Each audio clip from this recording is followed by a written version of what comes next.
Hi and welcome. I'm Susan Blaine. I'm here with AJ Plant and really excited to have you here on this Yeah, I'm series. super pumped as well. Yeah, thank you for inviting me. Regional owner of Exit Realty Eastern Ontario. That's right, yes.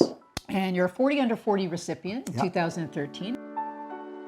Hi, welcome to Sharing with Susan B, telling stories from the heart. We're looking to inspire, telling stories of struggle, vulnerability, and lessons learned. I remember working together with you. And my wife is 2014. That's right, the next year. Power couple. Yes, you are. ajplant.com is his website. You can check him out. You were born in Saskatchewan. That's right. You moved to Ottawa when you were 7. You were a paper boy for 3 different newspapers here in Ottawa. You grew up in Vanier. That's right. One of your first jobs, I guess, you were a hockey tournament announcer and scorekeeper. At the Vanier Arena. Yeah. In the Vanier Arena. And then you may have invented the booze cruises. Yeah, it was pretty popular. It was in high school. It was epic. Yeah, I remember those high school booze cruises, and you did 5 of them. You spent some time as a waiter, bartender, ski instructor. You were the Governor General's foot guard, and you were the youngest Canada Post postmaster. That's right. It sounds more fancy than it is, but still kind of cool. Yeah, that is cool. You did some business banking when you spent some time in Alberta. And then back here in Ottawa, you were president of the Gloucester Chamber of Commerce. You became a realtor 16 years ago. Now you're a real estate manager. Let's talk about some of your volunteerism, because I know you're very involved in the community. Action Vanier, Knights of Columbus, founder of the newspaper Perspectives Vanier, which is still... Yeah, 15 years. It's the only fully bilingual newspaper in Canada run by volunteers. It's still running, yeah. That's awesome. That's great. You should be very proud of that. Habitat for Humanity, various homeless groups you've been working with. And you were the former director with the Ottawa Chamber of Commerce, former board member with Eastern Ontario Resource Centre and other various groups. You're quite very busy, and founding member of the Bonneville, Alberta School, or rather Boys and Girls Club. Yeah, boys, that was a lot of fun too. My wife and I did that. That's awesome. You coach baseball, hockey, and a little bit of soccer for the last 30 years. And you've got 4 kids. 4 kids. 16, 14, 9, and 3.5. Wow. So that's just a lot there for both of you guys. And I know your wife is very busy. She's got 2 dental practices. 2 dental offices plus management stuff. My wife makes me look lazy. I'm sure that's not true. So what has you passionate these days, AJ? Well, right now, as the regional owner, it's about selling franchises for Exit Realty. A lot of people don't know, but Exit Realty is one of the last companies that's Canadian owned. We're not on the stock market. We're the 5th biggest in North America. There's over 35,000 agents recruited. Our head office is out of Mississauga. So I take care of the 401 basically and sell the franchises, support the brokers and the agents. So that's my number 1 job. And that's where right now, business-wise, where my passion lies is in that. So I still do a little bit of real estate, but not as much as before, just to keep in tune with things. But my 45 hour a week job is regional owner. Well, good for you that you've got that down to a 45 hour a week I'm job. saying that, right? Planting that seed. Yeah. Share with us what your biggest business struggle has been. Well, I've always been an entrepreneurial type person, and I find that the biggest struggle was over the years was to stay focused on 1 or 2 things. Choose 1 or 2 lanes and go after that. And over time, I've had a couple partnerships that kind of went south. And just distracted me from a lot of what I'm really good at. And I'm really glad you brought that up, because that's something that not a lot of people talk about. And I was really glad that you were willing to talk about this, because it's actual business betrayal that happens in business, and it shakes things up. I love what you said. Having a business partner works 3% of the time. Yeah, that's right.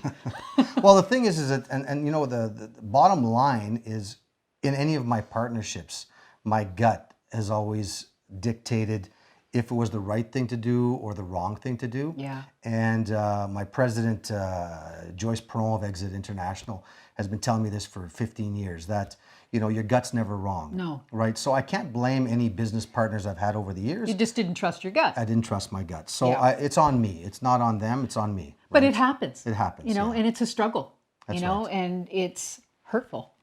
Yeah, when you trust somebody and things don't go the way you But once again, it's on me because, over the last 30, 40 years, I always knew what what direction I should be going, and I convinced my gut that it was wrong. Yeah. But it wasn't, right? So, true. so that's Lessons- one of the struggles. Yeah, one of the lessons learned, struggles. right? That's right. Ego versus passion.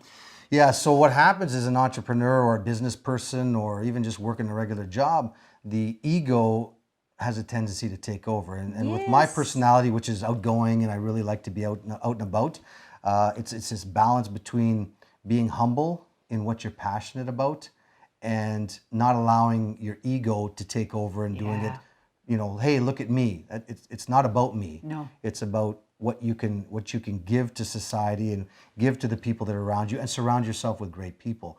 So that is always a struggle for me, is that balance between humility and passion, and not letting the ego say, well, hey, like being on LinkedIn or social media, is it about me, or is it about maybe there's a message that I can share Yeah. and people can learn from it?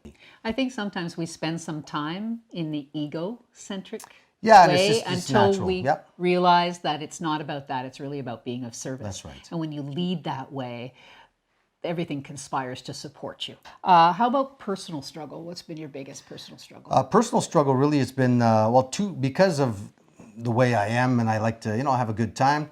I had to, on May 31st, 1998, I went to my first Alcoholics Anonymous meeting, right? And I'm not scared or embarrassed. I've been telling people for years. Yeah. And it's really about addiction, Yeah. right? My addiction happened to be alcohol, right? Yeah. Some people it's drugs, some people it's fame, fortune, Food. it could be whatever, right? Yeah. And my personal struggle is not so much about the drinking, it's about the living, right? Yeah.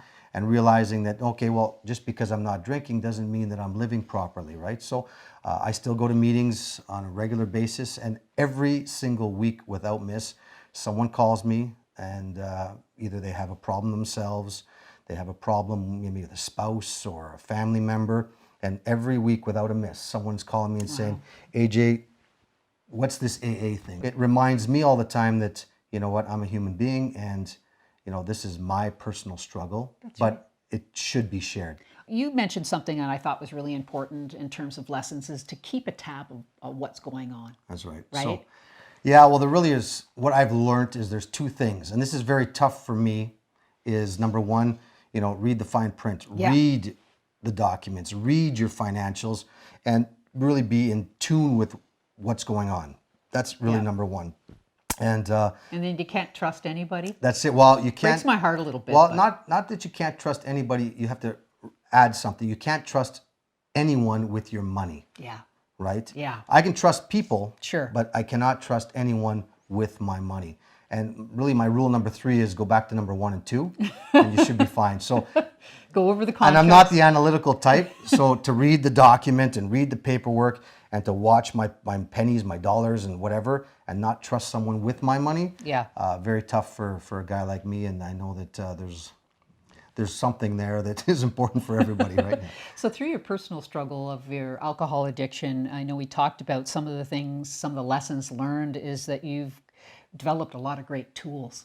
That's right. That's right. And the thing is that I still go to meet every Sunday. There's a meeting at 8 o'clock that I go to, and once again, it's about living, right? Yeah. It's about, okay, well, how am I dealing with the things that are going on in my life, and how am I saying, okay, well, it's not about me if I'm mad at you.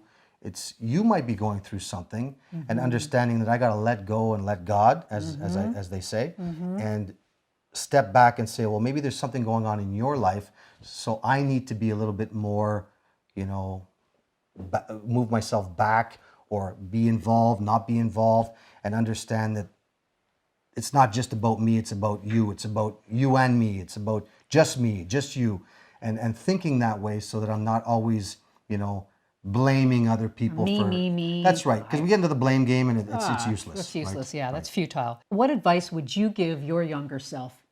First off, forgive yourself, Yeah. number 1. Number 2 is forgive those that hurt you, and forgive yourself for hurting others, right? Yeah, And learn that's a big something from that. So forgiveness would be Number one, and I would go back to read documents. Don't trust anybody with your money. Go back to number 1 and 2. But yeah, forgiveness is the most, especially starting with yourself. You got to forgive yourself. Yeah, it's for you. That's Forgiveness right. is for you. It's not for the other Exactly. person, right? Exactly. Let's have some fun with some rapid fire questions, All right, that should okay? be good, Not that okay. we're not having fun already. Who's your favorite superhero? My favorite superhero is a gentleman named Mr. Colorati. Yeah, so Mr. Colorati is a make-believe person that one of my brothers invented. And when we were kids, we joke about Mr. Colorati. And to me, Mr. Colorati was a superhero, and he could do absolutely anything. And he was stronger than Superman. Favorite food indulgence? Favorite food are jujubes. Jujubes? Like jujubes, but I call them jujubes because I don't know, that's what I call them. Okay. Well, the reason- Someone you admire? 2 people actually. My wife, because she just is so good at getting things done that she doesn't feel like doing. She's a master at the checklist. Chantal's amazing. And 2 is my father. He is so strong in his faith. We're Catholics, and all 6 of us still go to church. And my kids like going to church, and that's because of my father. Yeah. Oh, I love that. Something that not too many people know about you? That not too many people know about me. There's many things. One is that I'm the most unknown celebrity in Canada, right? That's one thing. Number 2 is that my deep desire is I want to be on stage as a stand-up comic. Oh, I can totally see And that. I've been too chicken to go up on stage to do it. I'll But introduce- 2019 is my year. I'm going to gonna do it. introduce you to some people. And one of my friends, Samantha Lepre, just went to a camp Really, eh? recently. Yeah, Yeah, I'll so hook that's- you up, yeah, man. so I'll hook not you too many up. people know that. Yeah, All right. yeah, yeah. And what does AJ stand for? Albert James. Not too many Yeah, people know Albert that James. either. What's something that always makes you smile? When I see my kids rolling their eyes or being sarcastic. Yeah, That because makes you smile? yeah, because I'm creating little monsters which I love. They're all smart, so they'll be able to afford a therapy yeah. one day. So it's good. How about a favorite movie, book, or quote? Yeah, so movie would be Godfather 1. Best quote is, "There's more ways to make money than there is money in the world." And you know who said that? No. Me. Love it. And my book would be Viktor Frankl, or Man's Search for Meaning.